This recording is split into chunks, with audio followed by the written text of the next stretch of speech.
Hello, my name is Dominic Underhallhouse and welcome to another episode of Moonbreaker.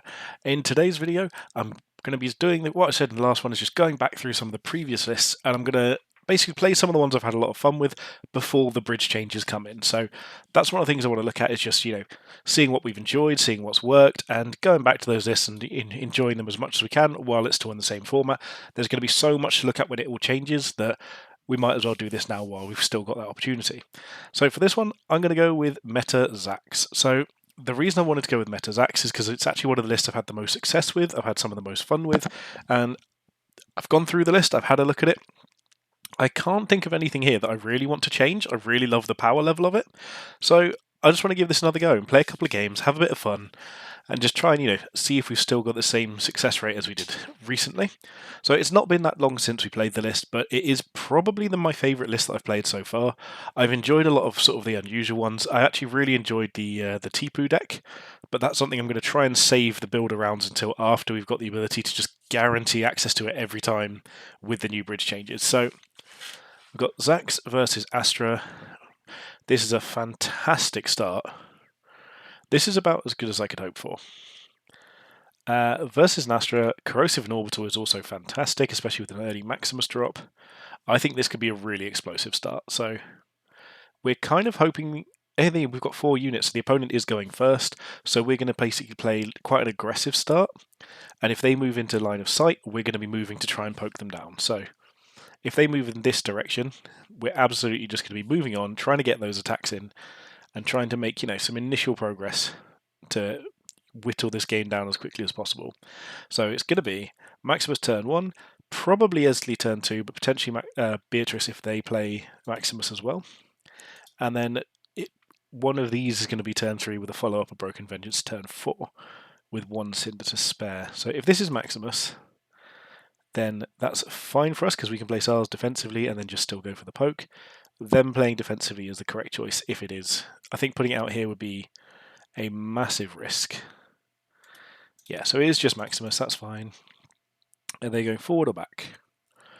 If they're going forward for a random line of sight, we will do the same, because ours will be significantly better than theirs.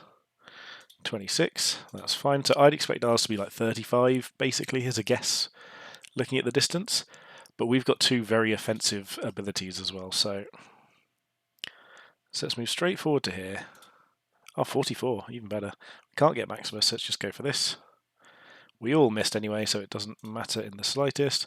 But what we're going to do is place our Maximus just in these vents here. So because they played Maximus, I'm almost inclined to play Beatrice, but this map doesn't really lend itself to a Beatrice play unless we sort of were going up here and holding in these little chokes here. Whereas it looks like we've moved down to the more open area here. So this just promotes the full-on firefight.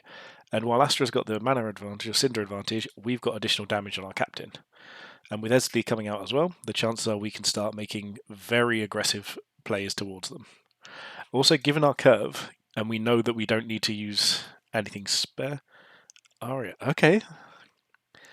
So, interesting enough, if they move out with Maximus here, we could be looking at dealing 4 damage to him, because he might not hit us. 50%, it probably does. Yeah, he does, that's fine. But either way, so we're going to be making aggressive moves towards their Astra, and this is going to be where things come out. See, if they're still moving towards us, I don't think that's right. I think attack and move back is the correct. Attack and back. I think retreating here is the correct option. Nothing, however, is not the right option in my opinion. There's not really a real route to get line of sight over that way, so we're going to come down here. 57, not even that much better. We did get the attack. So we're going to come out, take a shot onto their Maximus. 75, so yeah, good chance of getting the crit as well, means we're guaranteed to kill him next turn.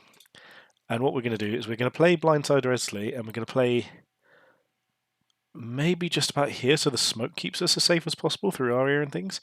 So this is going to make them want to come out. There's a good chance that SD dies, because we can already see they've got 5 damage on the board. They haven't used anything yet, so with them taking the first turn, chances are they might have Orbital or they might have Corrosive, something like that. But that this sort of brings them out a little bit. It brings Arya out towards the forefront if they want to try and deal with it. And that's absolutely fine with us, because we've got a huge follow-up in the next couple of turns. So, depending on how they play, we might use Corrosive if we need to just try and get, a little bit more damage if it takes an extra unit off the board, or if we have a way of, clearing up something we otherwise couldn't do. But if we need to, well, if we can do, we'd like to save it a turn to use with the Orbital. But, again, so, this is not unexpected. This is what I would be doing in their situation. I'd be trying to take damage onto it, but put damage onto Esley, and then really just trying to keep away. Because they got one miss there. So where are they going to move? If they go back where they came from, that's again fine, because we're just going to orbit it when we can do. Because right now, okay, if they move here, that's a terrible choice.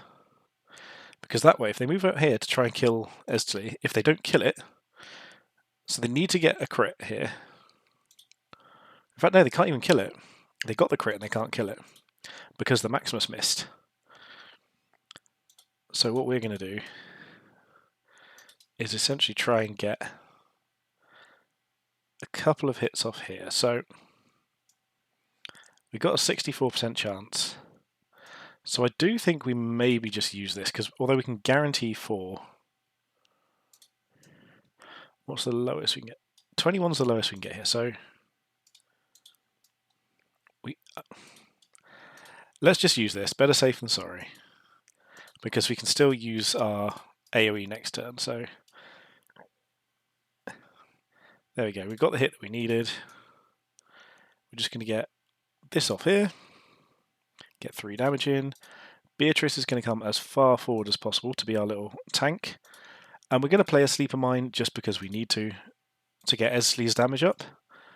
But we're going to place Esley inside this terrain and just smack it here as well to try and make it just a little bit more difficult for Astra to deal with us. And then actually, if we move, say, here, they almost have to try and sort of use Astra over this way. This is their orbital turn, so this is going to be huge. They're going to just kill Blindside Esley. That was a misplay on Maximus. Yeah, if they've got Vortex and Orbital. Yeah, that's Vortex Orbital. Okay, so that's a really big turn for them, because they're probably going to kill our Maximus here as well. But depending on where they move, we've got the same thing to follow up. There is a chance they could also miss a couple of times. We did put him in the smoke on purpose, but here they could haste something. If they haste Titonia, that's a bit odd. Oh no, they can't, because they can't actually use the activated ability. So that was a misplay on our part, but then again, the Vortex would have done the same either way. So we did misplay, but it didn't work out as an issue, really. I think they just need to focus on Maximus killing this. It's going to have to be their first one. We've actually got Beatrice being able to get in range here as well. Yep, so this is fine. This is still the wrong order. Oh my god, the 0% range miss. So I believe that should have been... Go on, get one miss. Oh, no. I believe that should have been a hit.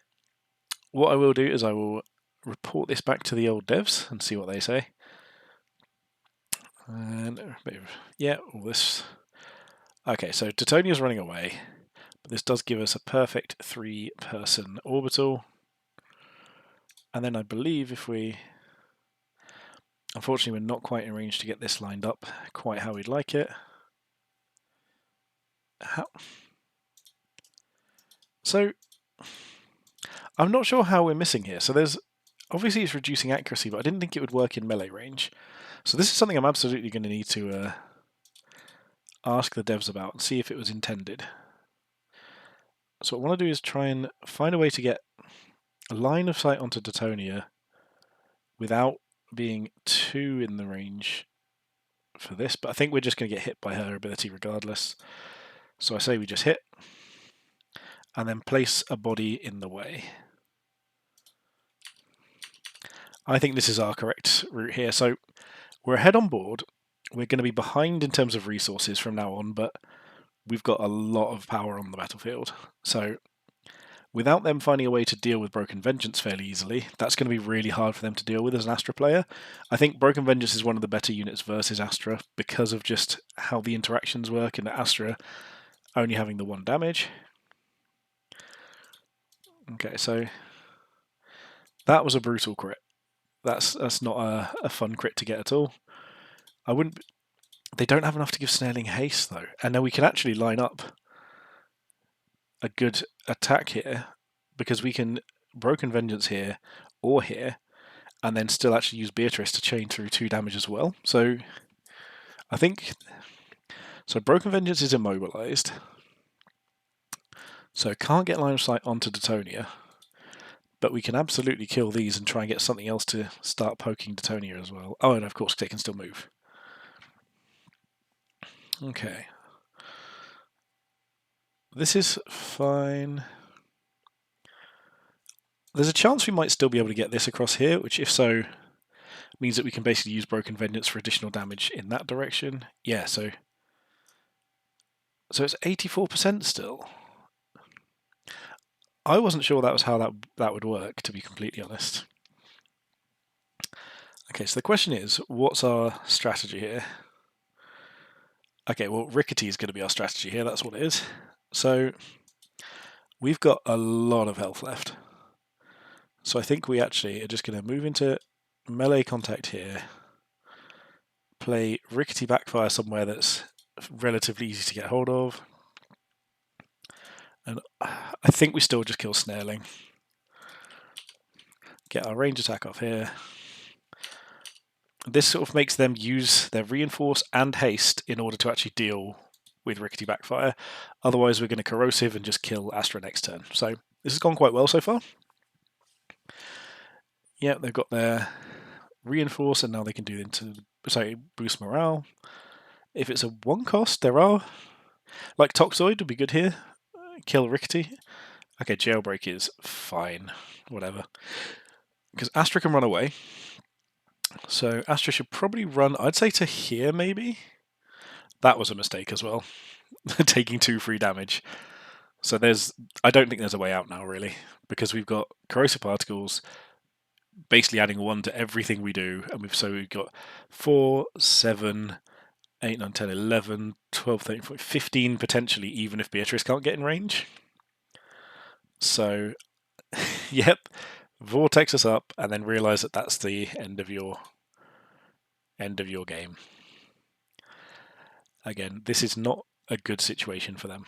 If we need to, we can even just Zax this away to try and get some sort of weird AoE. But I think this is going to be game over here.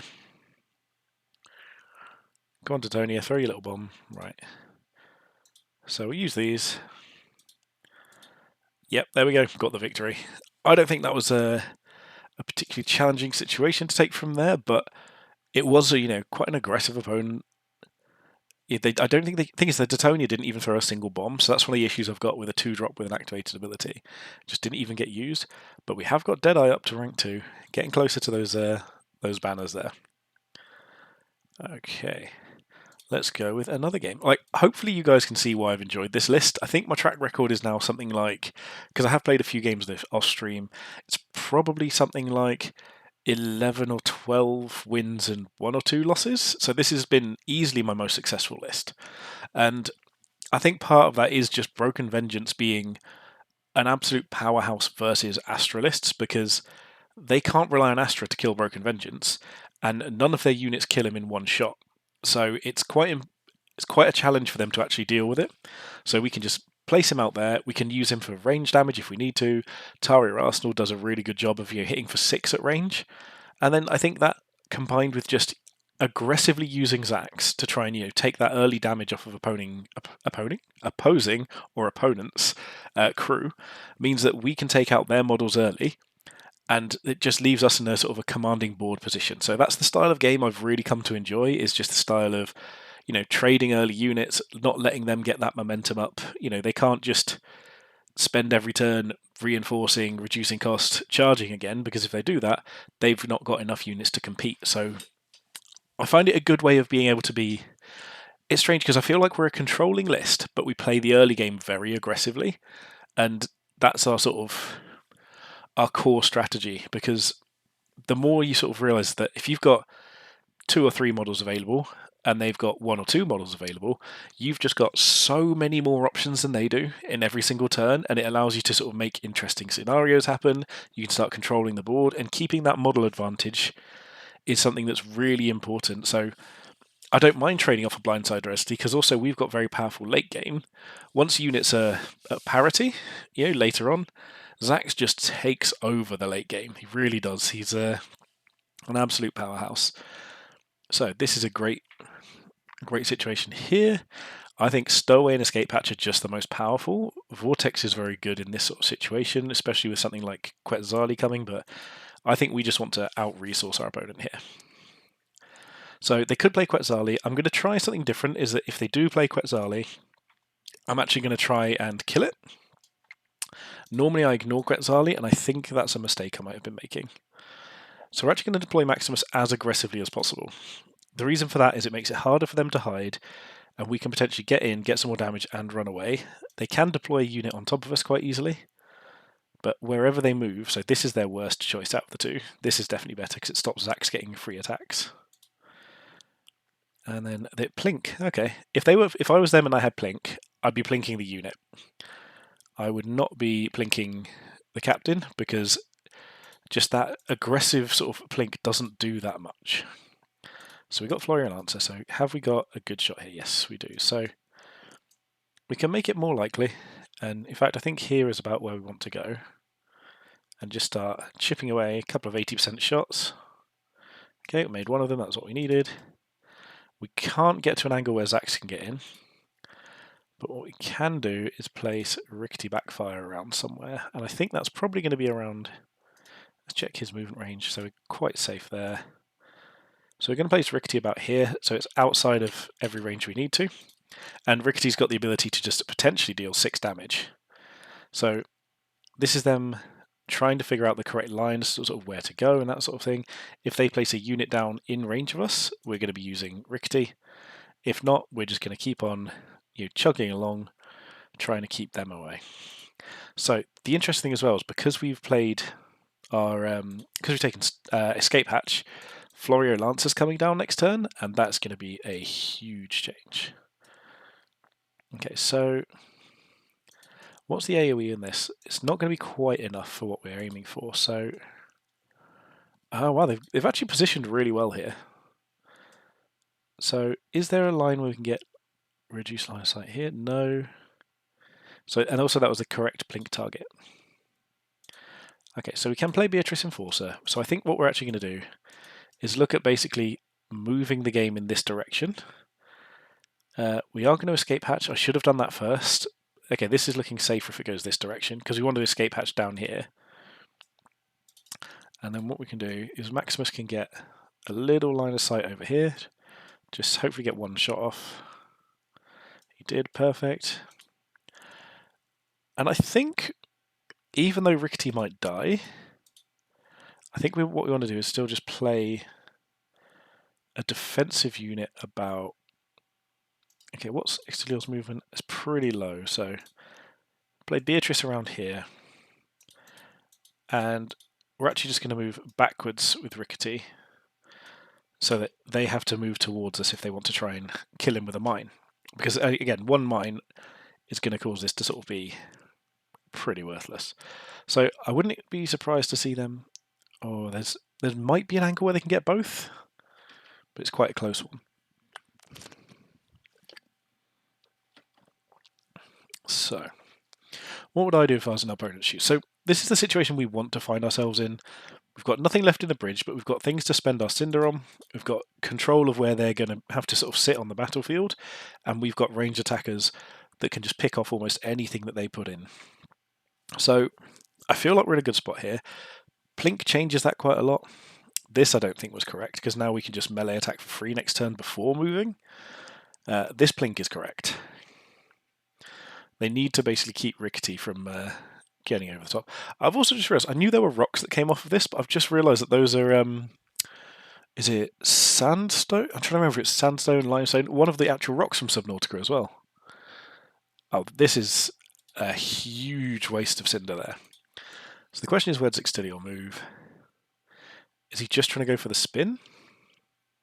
If he's just going for... Okay, no, he's not. He's going for the melee as well, which is correct, but he's going to get hit back. So this is actually putting a lot of damage onto him. There's a world in which we just... Oh, what have they got to deploy? Oh, not getting to deploy there is actually pretty brutal as well. And the fact that we can deploy switchback if we need to. So we're going to just come over here. We've got 52 at Extilior or 68 at Detonia. We're actually just going to go for Extilior, I think. The reason I'm doing this is because I'm actually not that worried about them going for spending their Cinder on Detonia every turn. Because, frankly, we're fine if they do that. Get this pushed back, so they have to... Oh, that's a brutal move there. We can pull him this way, which stops them getting in range of Beatrice straight away. Or we can Florio Lancer. I think because we're so far ahead, we're just going to Florio Lancer and just push for damage, including just sending out another range attack over here. It missed, but we didn't hit ourselves, so that's always nice. And we'll just hide back here with Maximus. Florio can run back a little. And I guess, can we fit a Sleeper Mine? Yeah, just over there. And then we just want Beatrice to move slightly further back so they're not in melee range. So here we're just putting the clock onto Extilior. So yeah, they're having to heal Extilior now, which is absolutely what we want them to have to do. They can kill Beatrice here. Okay, so they're corrosive. Interesting. I wasn't expecting corrosive as their other option here. So without playing something very impactful like an Ursix Nectar Bloom, there's a very good chance we just kill them next turn. Because we've got 1, 2, 3, 4, 5, potentially 6, 7, 8, 9, 10. So this should be dead though. 11, 12, 13, 14, 15. So 13 damage we should have still. This is a trade. We're dead. Yep. So we should be in a good spot here. And they haven't killed the mine. So without them killing the mine, that's another 2 damage we've got access to as well. So I think this is game over. It's very unlikely that we lose from this position. So we're just going to come into melee range and start getting our shots off. Hopefully we hit this and then get our extra trigger. We don't mind dying to this. Get our Maximus trigger.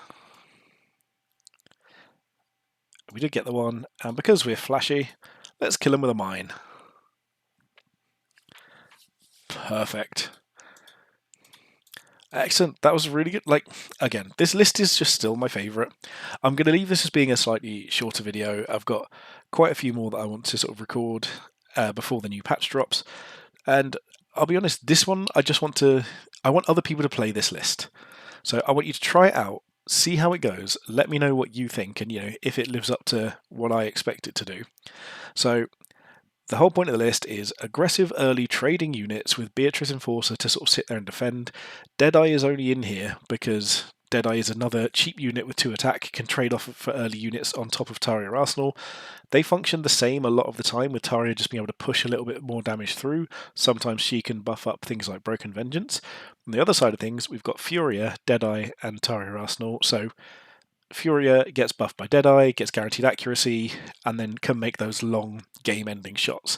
So each of these 2 drops has got a little bit of synergy further on, but I really just like how this list functions together. Florio is a bit of an endgame push. I'd really love to hear from people if you've tried this list out. Let me know what you think. Is it something you've had success with? Do you think that's something you change? I'd really like to know. Make sure you like, comment, subscribe. Let me know all the things. It really is that bit of a boost that I need sometimes, and it just, gives me that little bit of a get up and go, keeps me making these videos. Other than that, have a good day.